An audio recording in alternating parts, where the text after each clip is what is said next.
Official welcome to everyone to our 1-year anniversary of the Business as Unusual webinar series. It's really excited that we've actually been able to bring great content to you over the past 12 months. My name is Lisa Baining, and I'm the account director at Red Caffeine. I'm joined today by Kathy Steele, Red Caffeine CEO, as well as Tiffani Bova, who is the Chief Growth Evangelist, I love that title, at Salesforce, as well as the author of the Wall Street Journal bestselling book, Growth IQ. So we're going to be talking a little bit about that today, as well as a special offer for everyone. So with that, just wanting to cover a few housekeeping items. As a webinar, we do have everyone on mute, so I highly encourage you to use the chat function or the QA option. I'll be monitoring both throughout today's session, and we'll make sure that Kathy and Tiffani answer your questions either as we go, or we'll also have a QA period at the end as well. As I mentioned, we did have 5 restaurant winners today, so make sure if you haven't seen an email from Lisa Baining at redcaffeine.com, go ahead and just check your inbox and make sure it's in there. So thank you to our winners. We always love supporting businesses. And 2, if you'd like to be in the running for one of those gift cards in the future, make sure to register early for our next session, and you too may be one of our winners. So with that, as we go ahead and get ready for today's session, we all know that 2020 was quite the year. The landscape of business really did change. And so what we're going to dive into today is how your selling strategy should actually change to keep up with that. And this is exactly where Tiffani's expertise comes in. And I know Kathy and I are really excited to talk with her today and share all of her great knowledge, ideas, and information with you. So with that, I'd like to go ahead and introduce Kathy Steele, CEO of Red Caffeine, as well as Tiffani Bova, Chief Growth Evangelist at Salesforce. So welcome, ladies. Thank you, Lisa. And thanks for joining us, Tiffani. We're really excited to have you. I have loved the book. I bought it for a lot of our team as well as clients, and I love your podcast. So, we could go on and on, but I'd love you also just to kind of talk about your career journey, just to kick us off. And we know, some of the high points, but tell us a little bit about how you got started before we dig in. Well, first, thank you for having me. Welcome, everybody. Great to virtually see you. I have been in tech now for over almost 25 years. I know I look 28, but I've been doing it for a minute. At least I like to think I look 28. I don't really think you think I look 28. Anyway, and I started out selling technology, and then sort of throughout my career, I started to get more and more responsibility. I started running smaller sales teams and then larger sales teams. And then I ended up picking up marketing, and then I ended up picking up customer service. So I had kind of all customer facing groups. And my last selling role, if you will, quota bearing, I ran a division of gateway computers, if you remember the cow patterned boxes. Yeah. And then I spent 10 years at Gartner, the world's largest research and consulting firm for tech companies. I was a research fellow covering sales transformation, go-to-market models, indirect strategies, and really kind of the impact of digital on the way brands sell, market, and serve customers. And now I've been here at Salesforce for 5 years, just crossed 5 years. Feels like it was just yesterday. It's been such an amazing opportunity for me and ride. But then, 12 months ago, I got grounded after flying 375,000 miles in 2019. Last year, I flew 55 or 60, and I got in kind of 2 days before all the borders closed. From flights from Asia Pacific. I was in Sydney. So it's been an interesting 14 months, but I'm super excited to be here to talk about future sales. Fantastic. Well, let's kind of kick it off by, talking about the growth IQ, sort of the 10 different growth lanes. We at Red Caffeine, we really identify with 9 of them, but love that one of yours is optimizing sales. So Lisa, could you just cue up that one slide and just give us an overview of how different ways businesses can grow, and from your perspective, until we really laser focus on optimizing sales? Yeah, I'll just give you a little bit of background on this image and sort of on the 10 growth paths. I didn't know there was going to be 10. I sort of said, I don't know, how do brands grow? It's a very interesting industry, the publishing and book industry, especially in business books. It was, do I want to write a sales book? And if any of you have been in bookstores, you'll know that sort of sales is sort of the bottom shelf, back corner, a little bit dusty, 4 or 5 books. And then like leadership management, business strategy, there's like 300 books. So I'm like, okay, do I want to be on that shelf or do I want to be in this shelf? So I said, look, how do I reframe this conversation about top line growth and not make it just about sales? And so I came up with Growth IQ to say growth is really a thinking game. And so I said, well, do I want to recreate the wheel, or do I just want to take proven strategies that have been used for well over 100 years? We can talk about sort of that, little tidbit of information, but more than 100 years, and say, let me modernize the way companies have grown with the advent of social, mobile, cloud, big data, AR, VR, machine learning, sort of all the new tech capabilities. So none of these growth paths should be something that you go, wow, I'd never thought of that. It should be, I've seen these before, so what am I going to learn new? And that's really where I spent the time, is sort of how and where and why you would use these particular growth paths to either recover from a growth stall, if you were not growing over the last couple of quarters. Mind you, this was pre-pandemic. But I'd say there's almost nothing I would change in the book, knowing what I know now over the last 14 months. People ask, would you change something? I might change some of the stories, but I wouldn't change the construct. So this is sort of the 10 that we came up with. And one of them obviously was optimizing the way in which you sell. Yeah, I mean, I related to it so well. I know you're talking about mostly big brands but I saw many like scenarios where we're seeing that same, thing play out in the mid-market in their growth strategy. So it was super relatable, regardless of some of the brands that were identified.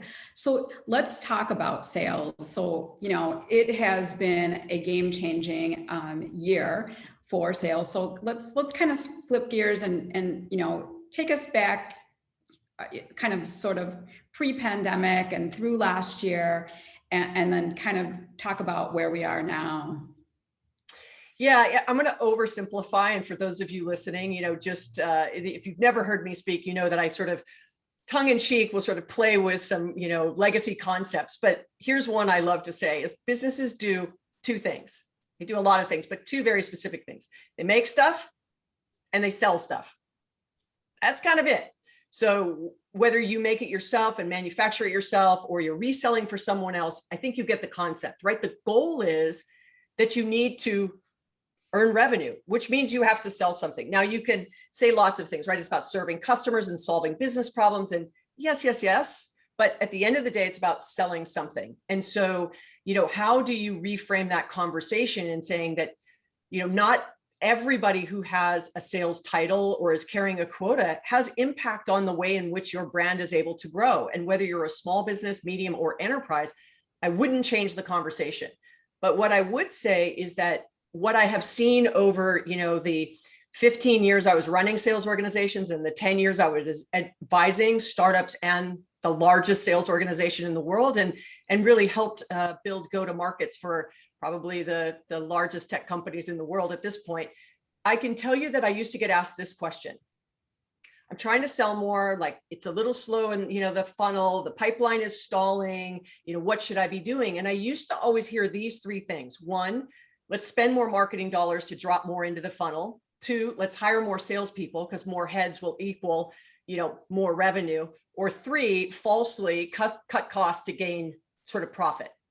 And I knew that there had to be more than that. And when I dug into the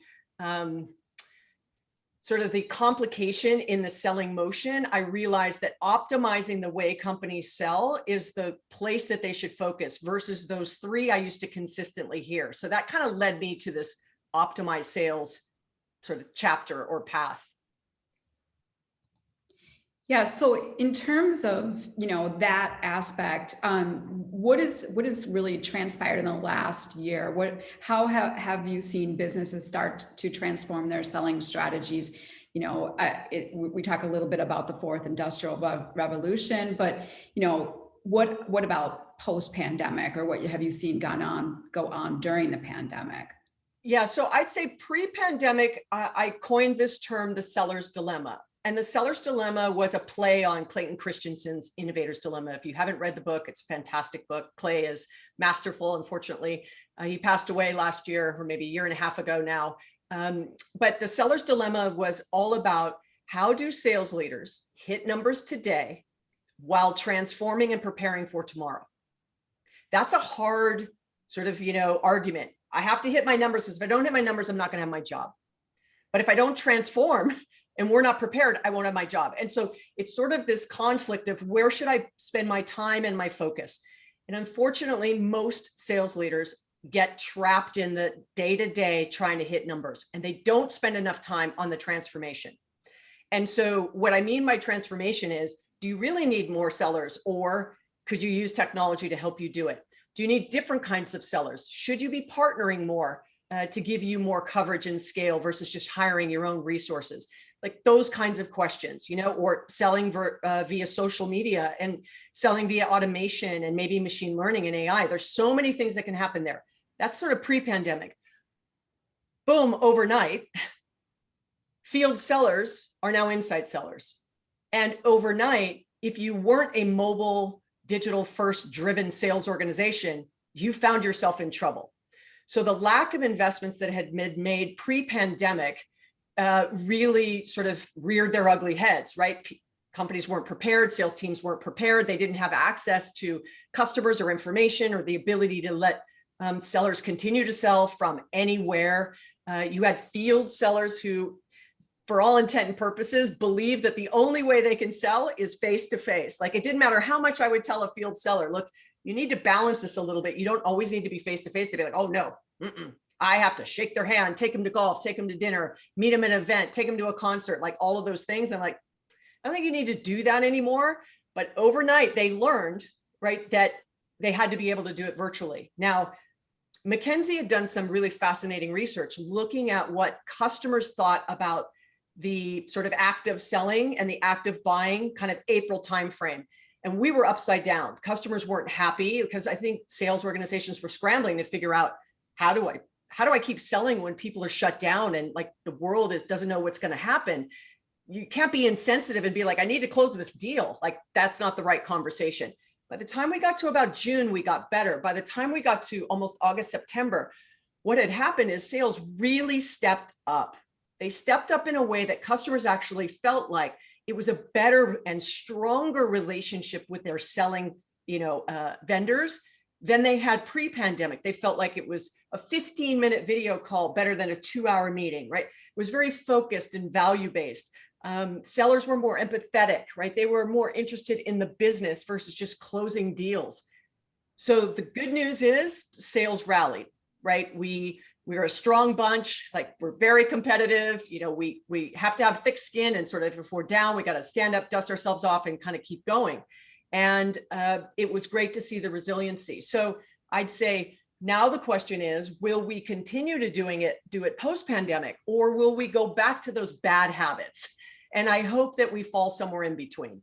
Yeah, I mean, I don't, I love some of your philosophy on social distancing and not really saying that, because I do feel like we were constantly encouraging clients and prospects to digitize at least a portion of their sales strategy and use digital channels and digital tactics to reach customers in a very meaningful and one-to-one way without being face-to-face. But I think that striking that balance of seeing people, I'm definitely missing people, and I do feel like we'll see some return to that. But there's been a lot of efficiency gain in using digital tactics and technologies, and I think many of our clients are reaping the benefits of just embracing that. But it felt like forever to get people sort of over, oh, my customers aren't on social media. Oh, we don't need a CRM. I mean, we heard that over and over and over again, and fast until they did. Yeah, exactly. Until they did. And I would say this, look, the other thing on the flip side of this, the negative side of everything I just said, of all the positive and the resiliency and really stepping up for customers, is that sellers are feeling burnt out. And so we've definitely seen a lot more around that. And I started surveying and asking the question, kind of the May, June timeframe, like, are you feeling burnt out? And, others have also obviously been doing research around that. And the challenge here is that sales carries the weight of the revenue for a company. If you're a small business and you have 2 or 3 salespeople, like they're responsible for keeping the lights on, right? And if they are just like, I got to keep working because I'm feeling the pressure, I need to answer my customers' emails regardless of time or day. I need to be available all the time. It gets really tough. So, I would say to the leaders that are listening to this, you have to make sure you're providing the permission and space for your people to take the time they need so they can recharge and reflect and think and show up with their best selves. And I don't mean that to sound, woo-woo, right? But their best selves means that it cannot be about just productivity metrics. It can't just be about how much was added to the pipe today. That is insensitive to the fact that there are lots of things going on potentially at people's homes that we don't know about, and we need to make sure that we're careful in not burning out our people. Yeah, no, I couldn't agree more. And, just spending so much time on Zoom meetings, you wouldn't think sitting in a chair all day would be exhausting, but it certainly takes its toll on you. I'm curious, that buzzword sales enablement, what are some of the, things that you see businesses doing, moving from that more analog selling practice to a more digital first practice? What were some of the things that, from simple to more, innovative? Yeah, I'd say this. I sort of a couple of years ago, now it's probably been 7 or 8, I stopped using just the term sales enablement because I felt like there was a couple of reasons. One, I think that enablement should not be just reserved for sales. You have customer service or customer success that also needs to be enabled in a similar way as sales, because remember, customer service or customer success, whichever you may call it, has the opportunity to upsell and cross-sell and save customers that are churning out, and so enabling them as well. So I started calling it kind of growth enablement, right? To really capture all the things that happen around growing the business. Sales is one of them, right? Saving customers and solving their problems is another. And it could be products or whatever, but let's just focus on sales and customer service. So is marketing or whomever is responsible for sales enablement only doing sales enablement to sellers and ignoring customer service? That's such a miss, which that's another one of my growth paths, which is customer-based penetration, which at the beginning of the pandemic, I said this is the year of the existing customer and not the net new customer, because it was about taking care of those customers you have, making sure they're okay, and are there things you could be doing to help them be more successful during this time. So from an enablement standpoint, that is training, that is tools, that is technology, that is insights, real-time coaching. It's all kinds of things, but it has to be sort of self-driven. And so making sure that you are enabling your sellers to be responsive to customers today is very different than it was 14 months ago. Your customers are now super consumers who have a very digital first expectation because of everything they do in their personal lives now from home. And so those expectations are dragging themselves over into the B2B side. So if you sell B2B, this is the consumer expectation plus. And if you're selling B2C, that has also really changed. So we have to make sure we're enabling our sellers and those that are touching customers in ways that drive a good experience, as well open the door for additional revenue and services. Yeah, I couldn't agree more. And I do feel like, those organizations that did really focus on their current customers last year did reap the benefits of, just building on those relationships that were already existing. So what are some of the ways that, you shorten the gap between what your prospects want and what your teams can deliver on? Yeah, so there's something I've been saying on this for a while, and that is that the sales process and the buyer journey are not the same things. Okay, the buyer journey is fluid. It is not linear. It might go forward and backward. They may do a lot of research before they ever reach out. They may reach out and then back up and say, maybe it's not the right time. They may move really quickly through the process, but that is their buyer journey, fluid. The sales process is rigid, linear. Stage 1, 2, 3, 4. Some companies have like 9 stages, which I don't really know why, but a lot of that has to do with productivity metrics and tightening what's happening, and which is all the wrong reasons. So, you know, customers do not wake up and go, I am so excited. Today is the day I'm going to go from stage 2 to stage 3 in the sales process. Woo, I can't wait. Like, wish so? Not what they say. And salespeople don't wake up every day and say, I can't wait to data enter. So those two things I know for sure. But the sales process and the buyer journey are not the same. So when you think about the buyer journey, and I'm just going to give you an example for those of you listening, if you're a manager or an individual contributor, how many times in the sales process, let's say in your CRM system, have you taken a deal backwards? So maybe you were in stage 3, and then the customer's sort of like, I need to hold off for a bit. And now you're going to take the deal back to stage 1.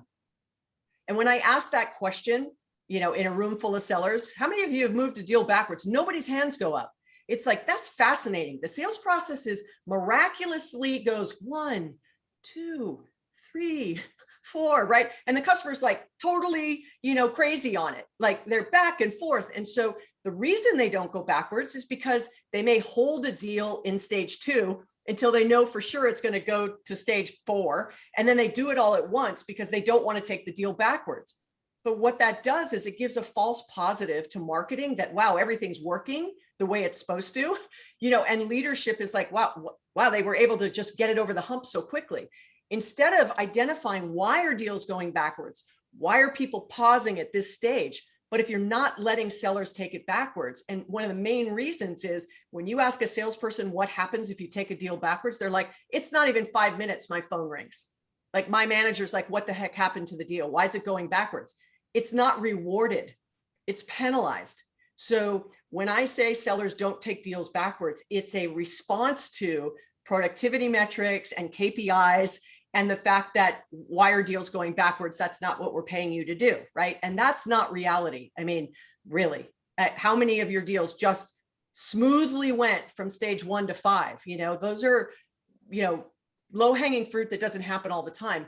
Normally, it's far more complicated unless you're selling a commoditized product. So I would say that understanding the sales process is different from the buyer journey, then organizing and enabling along the way of what your team needs, whether it's customer success or sales or marketing, that brings far more clarity. And that, once again, is about optimizing the way you sell. Is not about figuring out the next 15 metrics you can use to figure out what your sellers are doing every second of every minute of every day of every week of every month of every quarter. Like that, and once again, that drives burnout. So be a lot more thoughtful about the customer and the sales process in that way. It'll be greatly advantageous to you. Is there anything when somebody is in that buyer limbo? Because I say that, you know, I've seen us, you know, just even speaking of our own organization, we lose more deals to a no action than to a, you know, a competitor. So what are some strategies for buyer limbo? Yeah, so ask the question. I would ask you the last 10 deals that were a no decision, why did they not decide? And it could be a couple of things, right?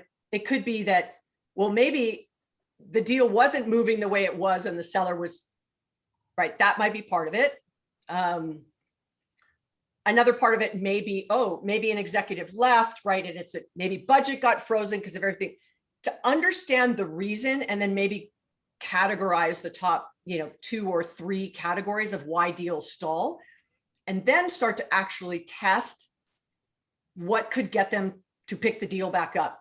You know, if it's the budget is stalled, what do you do? If it's a new executive, what do you do? If it's, you know, I just don't feel that it's the right fit for me right now, what do you do? You know, and understanding what that is, then you can start to get much more automated on those things. So I'm not saying now a seller has to chase the customer, but maybe you go, okay, we're going to do a campaign for customers where it's a new executive and we touch them every 2 weeks and we do this, then we do that, and we watch what happens. We do this, then we do, and we learn. And then the next time it happens with an executive that's a new executive, we now know what will be more effective. So then we kick off that campaign. It's all about the signals, right, that your customers are telling you. And if you're not capturing it, and if you're a small business, you might be like, no, Tiffani, we don't have enough people, time, and energy to even understand what that is. I'd say you have to find a way to make that happen, whether it's a third party that does it for you, whether it's technology that does it for you. The problem is that if you don't know why those deals aren't going over the goal line, it could be in the way in which you're positioning the value and what you're selling. It could really be that, which you can fix. There are things out of your control, obviously. Well, COVID hit, we're not spending money. Okay, right. I can't really overcome that. But what do we do if COVID's the reason? We don't want them to forget about us. So how do we continue to sort of touch base with them, over time until they're ready to come back into to their buyer journey, right? But my answer now is very different than my answer was 15 years ago. I'd be like, oh, do these 4 things. Now my answer is very much, what does the customer tell you? And then, is there something in there you might be able to adjust?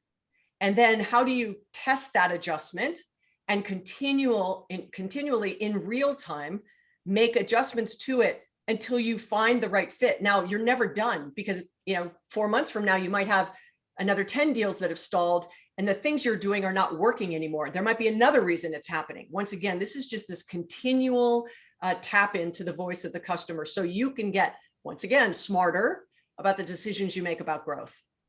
Yeah, exactly. I mean, to your point, it's that a customer buying is very fluid, and you have to constantly be tweaking and adjusting. What, pandemic or not, what worked a few years ago is not working, currently. So it's always sort of a, review and tweak. But I love that. Thank you for some insights into that stalling stage. So I want to kind of go back to your podcast, because I'm a recent lover of your podcast, What's Next? And you recently interviewed Ryan Serhant, the CEO of Serhant, and he's on $1 Million Listing. And what have you seen? He talked about, the just kind of huge disruption that the real estate market faced last year, when, obviously nobody was looking at properties, especially in New York City. So what other industries have you seen that have really completely been blown up and had to migrate their sales practices, like the real estate industries, or, speak to that industry as well?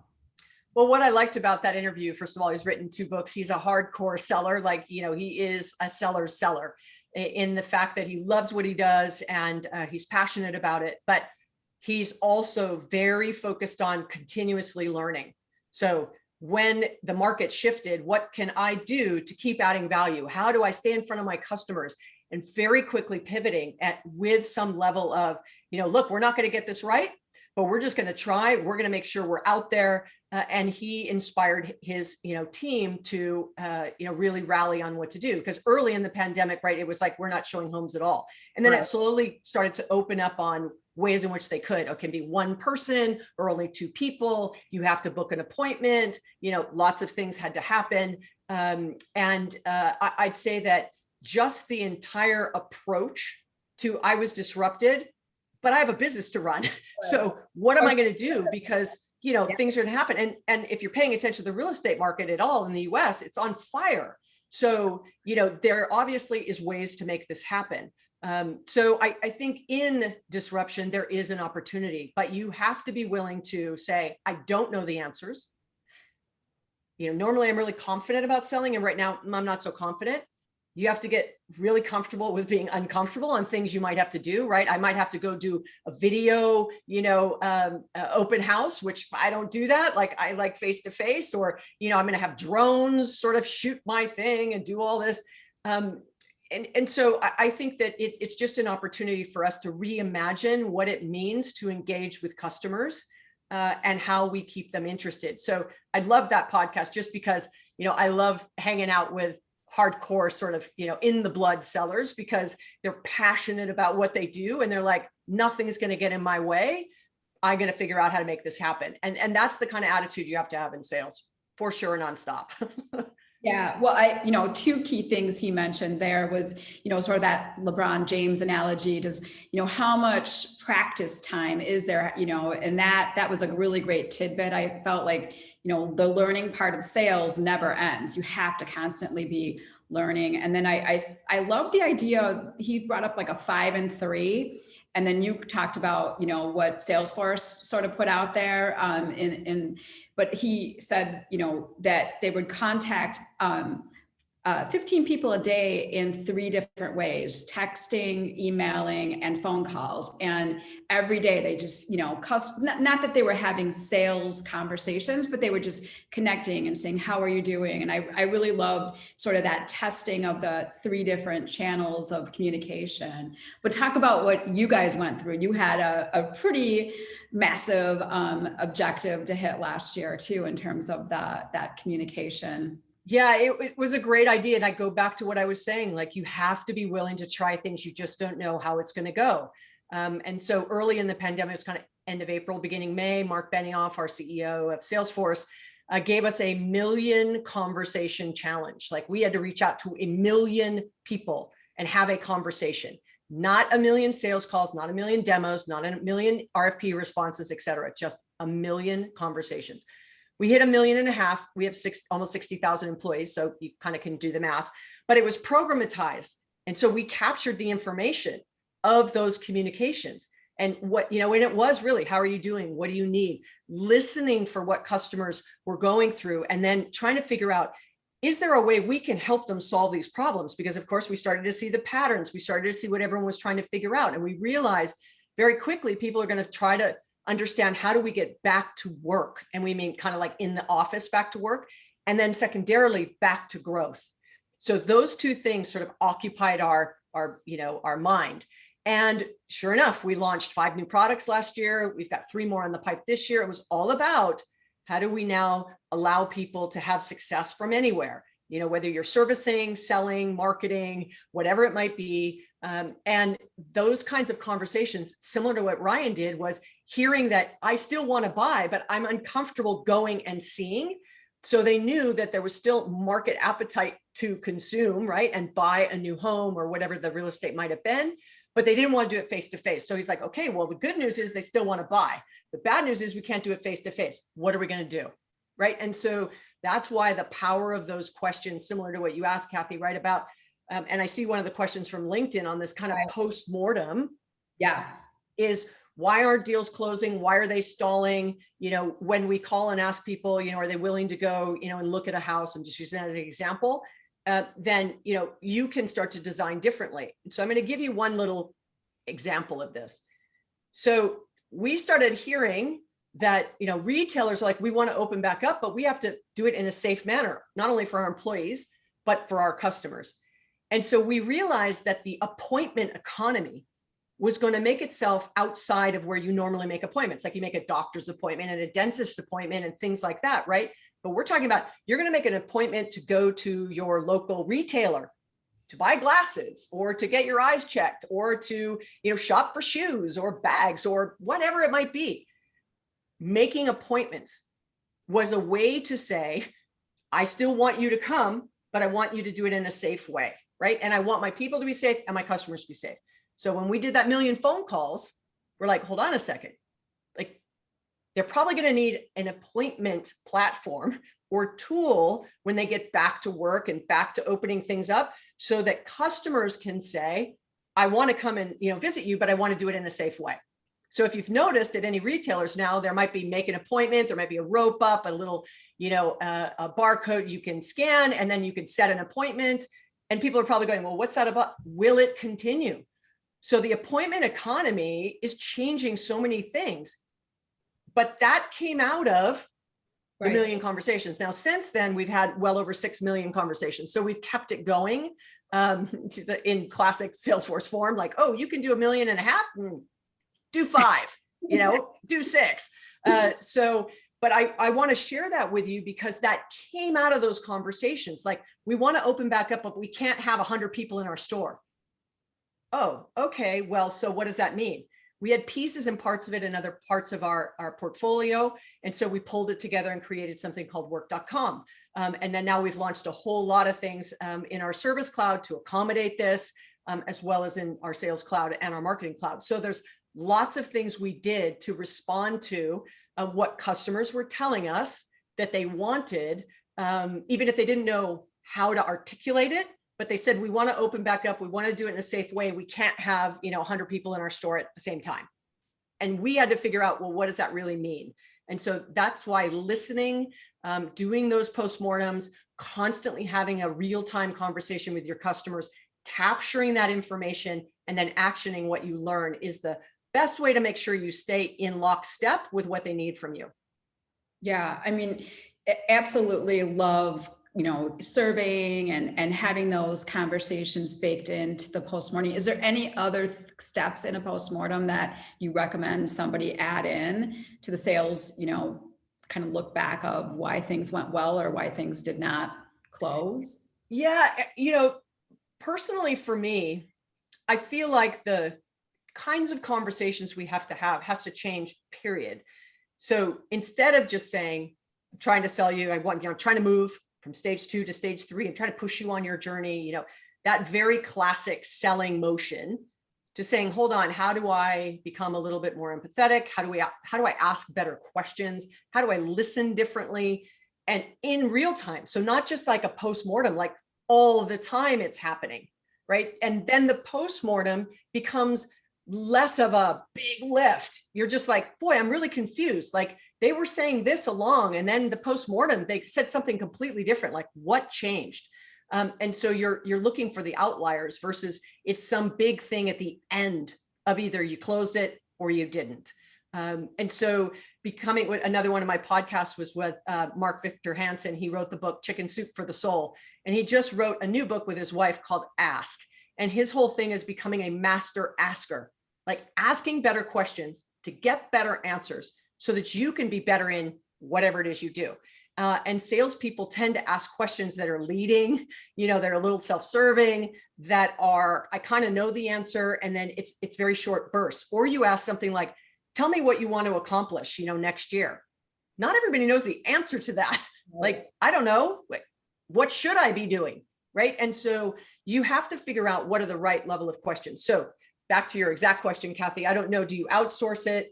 Do you have customer service do it or customer success do it?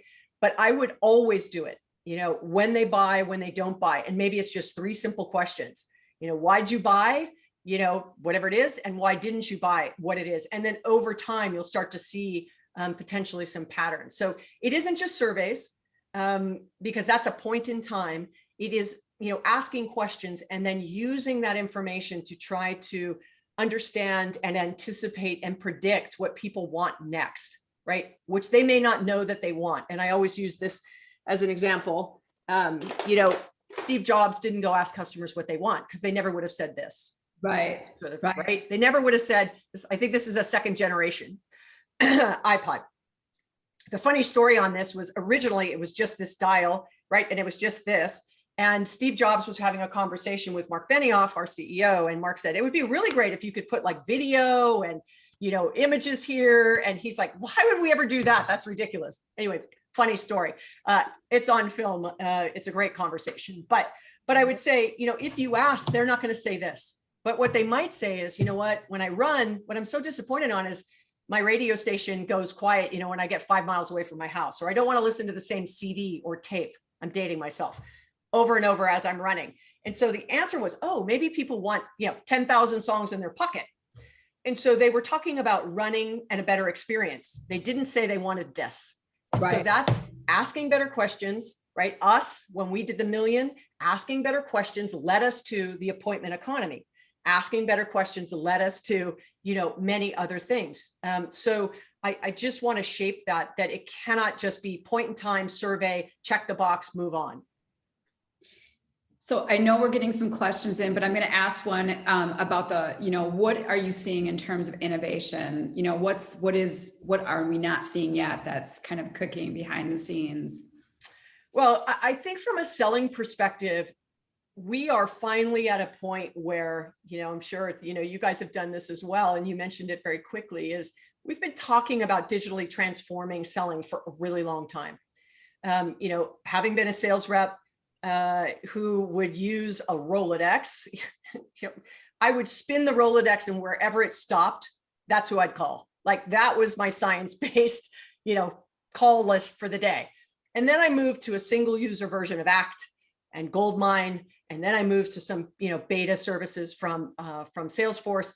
But what I can tell you is, as I feel like this is a point in time where we actually, as sellers, the expectation of technology has finally matched the capability, that the intelligence behind what CRM is able to do can give us time back, that we don't need to manually enter everything. 66% of a seller's time is spent on non-selling activities pre-pandemic. Imagine they're only spending 35% of their time selling. The other 60% of their time is like maybe doing research and data entry and following up and all that. What if you could automate some of that? What if you could give back 10% of a seller's time to selling? Maybe you would have more than 55% of them hitting quota, which is the other stat, right? So you have to be open, right? Remember that seller's dilemma, hitting the numbers today and transforming. And part of it is, digital transformation for me is digital is technology, transformation is people process. You can't just deploy CRM or something else and expect it to fix all your woes, right? You have to be willing to dig in and say, am I hiring the right people? Do I have the right processes? Deals can't go backwards. Whatever it might be, ultimately you have to give this permission. But if you're a seller and you're listening to this, you will get beat by another seller who uses technology better than you. So going back to Ryan, if you've ever watched $1 Million Listing, New York specifically, they were selling multi-million-dollar real estate on Instagram 6 years ago. And everyone's going, there's no way you can sell real estate on Instagram. Sure enough, if you look at any of the $1 Million Listings casts across Los Angeles and New York, you will see almost everything is happening on Instagram now. It's happening on social, not Twitter, not Facebook, not Instagram. And for whatever reason, so I use that as you have to be willing to say, where should I be? Even if I'm a little early, I'm going to make a small bet that that's where my customers are going to go and give it a shot. And I would say from a selling perspective, this predictive automation, really analyzing what's going on from a selling perspective, real-time coaching, video in CRM, recording conversations, transcribing it, and giving real-time feedback like, hey, Tiffani, you had a 30-minute call with a customer and you spoke for 26 minutes. Probably not a great sales call. Right? But if you're not recording it and tracking it, and it's not about watching a seller every minute, every day, like what I said, it's really about how do we give real-time coaching and real-time feedback that maybe ask 2 questions and just listen, and then at the end of the call, there's an opportunity for them to say, hey, look, ask better questions, take this trail, which, from a training perspective, or watch this video on how to ask better questions. But sellers have to take advantage of it. Once again, going back to what I just said, the successful seller of the future, the high performers today, are using technology better than their competition. Yeah, and we would say that about companies overall. If you're using technology to enhance your operations and systems, you're outperforming your competition. And so I don't know if there's any other questions, but I am going to ask one thing. As a woman in business, you're working for one of the most, outspoken organizations on gender pay equality. I mean, have you felt a real difference at Salesforce and at other organizations you've been a part of? Is it really as empowered as we read in the media? Yes. So I left sort of the sales quota carrying role when I turned 40, and so I worked at Gartner until I turned 50. And now you know how old I am because I said I've been here 5 years. So I'm 55. But when I was turning 50 and I said, I kind of want to do something else, I had attended our Dreamforce conference as an analyst, which is sort of, our large customer event in San Francisco. In normal times, we get 150,000 people show up to San Francisco and millions watch it around the world streamed live. That is the only tech conference. And trust me when I tell you, as an analyst over a decade and selling technology for 10 years before that, literally, I've been to maybe 1,000 tech conferences, right? If you just kind of add them all up. Dreamforce was the only conference I'd ever leave that I felt like I wanted to be a better human being. I wanted to be a better person, not my head was full of all this technology change and all these buzzwords. It was really about like, business is the greatest platform for change. purpose over profit. Now, is it perfect? Obviously not, right? But I knew that the intention was there. Their values were there. And so when I, wanted to change, my career at that time, I wanted to go someplace where I wasn't like consuming, but I was contributing. And so this was a perfect opportunity. They created a role for me. I got to pick my title, which everyone seems to comment on.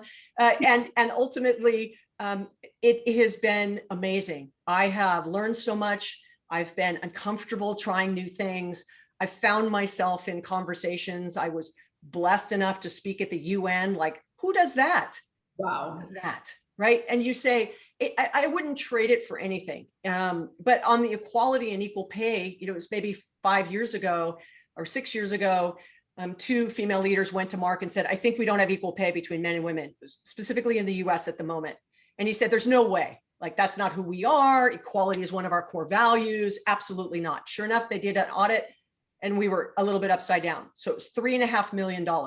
And I'm making up this part, but you'll get it for the drama sense. That let's say that it was on like a Wednesday and payday was like Friday. He shorted up in one paycheck. Wow. $3.5 million. The next year it happened again. The next year it was like 4 million. Now what had happened is we've gotten a little out of whack and men actually were upside down. So we had to shore that up. And then it was broader than men and women. Then it was race. Then it was, anything with disabilities. Then it was language. Then we started to really look back. And I think now over this time, it's been almost 14 or $15 million we've spent to shore up this inequity in pay for multiple reasons. And so I would say to you that we do walk the walk, whether it's sustainability, whether it's equality, whether it's pay, whatever we can do. But as with everyone, it's a journey, right? There's no sort of end destination. No, and it's also a great brand.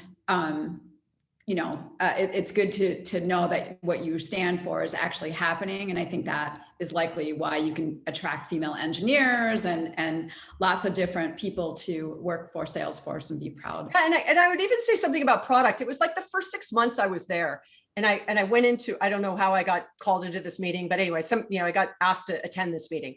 And so I was in San Francisco at the time and I attended this meeting. So I'm sitting around this table. I don't know anybody, right? But I think it might've been because of my work at Gartner. So I'm sitting at the table and they're talking about the fact that we had bias in Sales Cloud. And I'm listening to this going like, okay, I don't understand how you'd have bias in Sales Cloud, but I'm okay. Now I'm interested. I'm listening, right?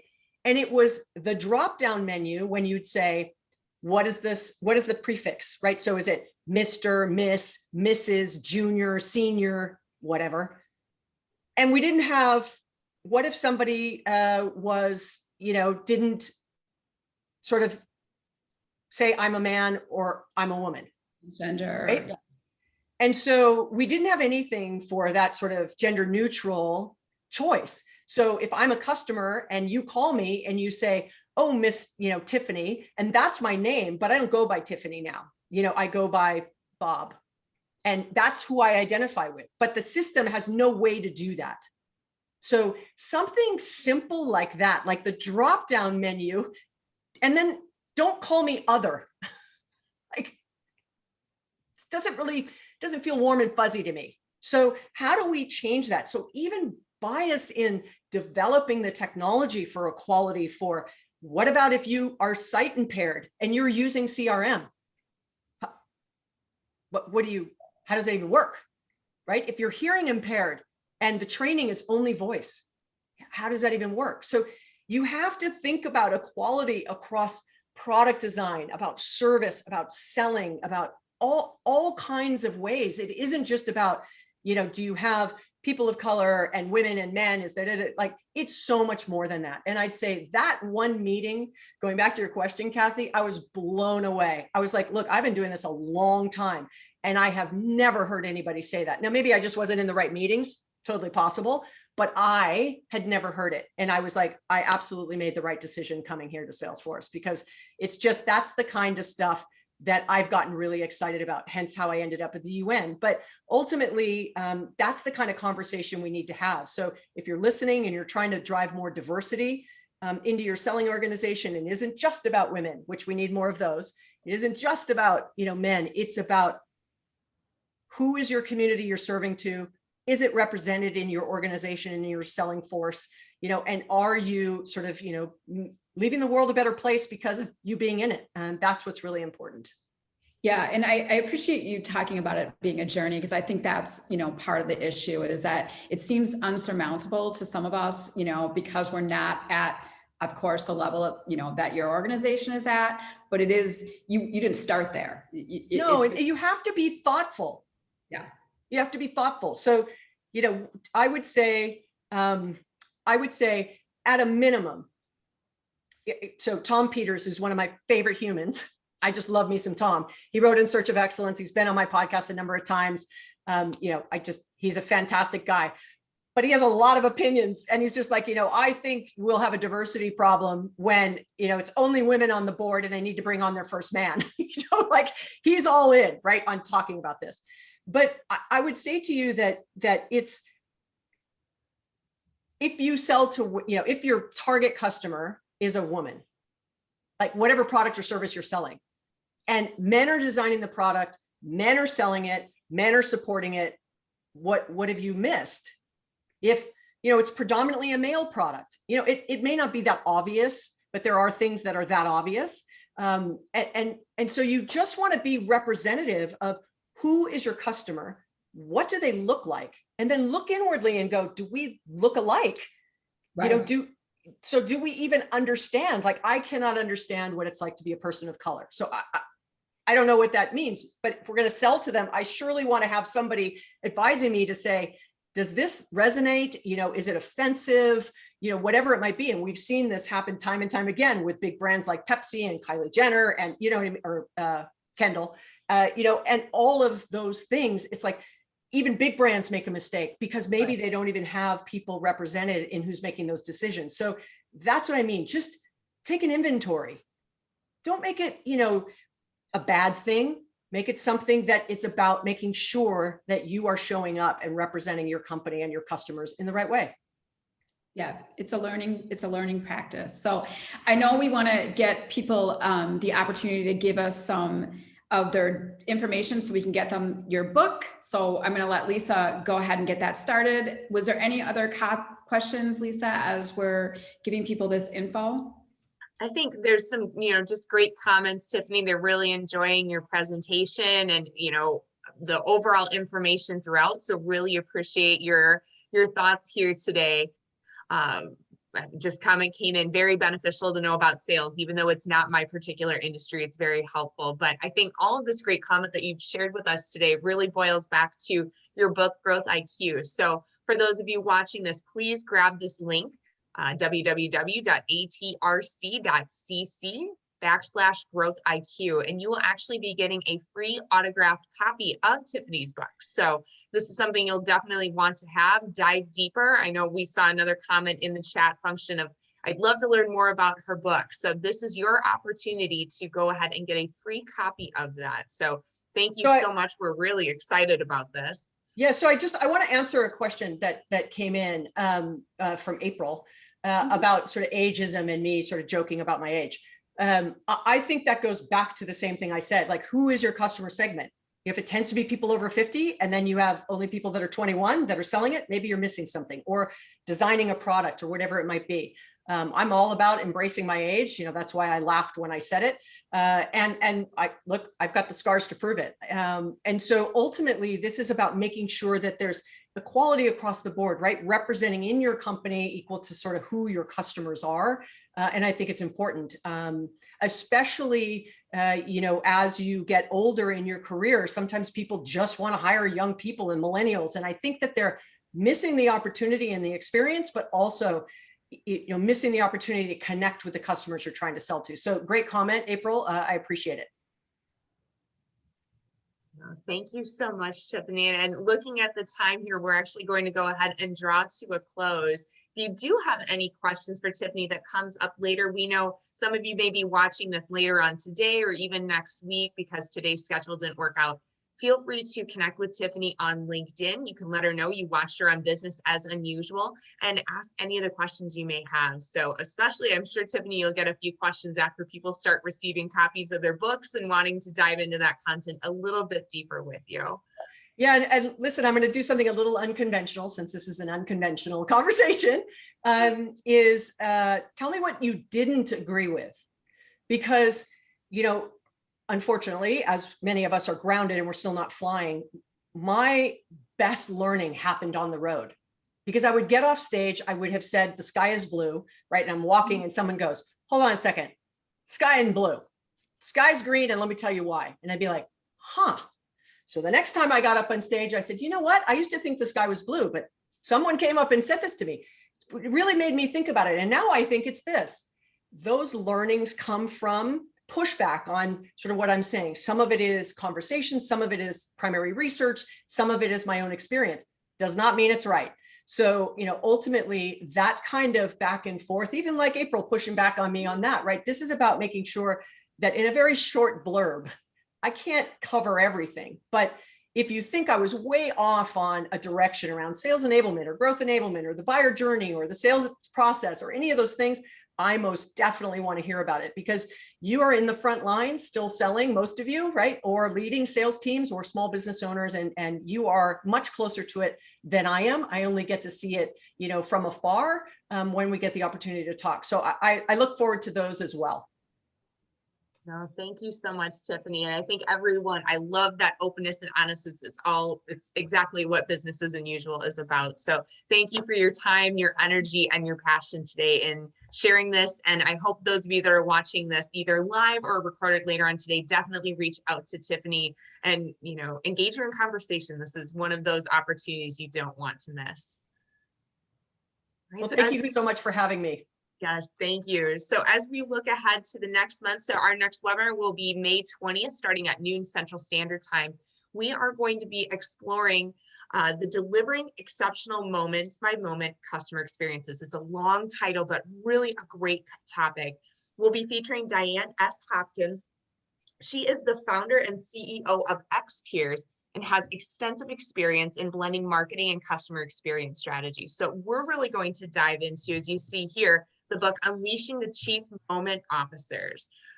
And you can see, for those of you in small print, reliably giving the gift of exceptional experiences. So Diane is going to share a wealth of information, just continuing on this same theme of really helping our businesses continue to survive and thrive, which is what Business as Unusual is all about. You can go ahead and register for this. Go to www.redcaffeine.com. It's actually our brand new website. We're pretty proud of it. Click on the menu at the top center, drop down to events, and when you get to that page, you'll see the Business as Unusual webinar series to the left. So we'll have that up later today, so you can go ahead and get registered for Diane's webinar and be ready to see us again on May 20th. All right, if it's your first time joining us for as a Business as Unusual webinar, we are so glad that you are here. Again, those attending live or those watching the recording. If you'd like to learn a little bit more about Red Caffeine and how we help you with a growth to market strategy, feel free to reach out to us at connect@redcaffeine.com.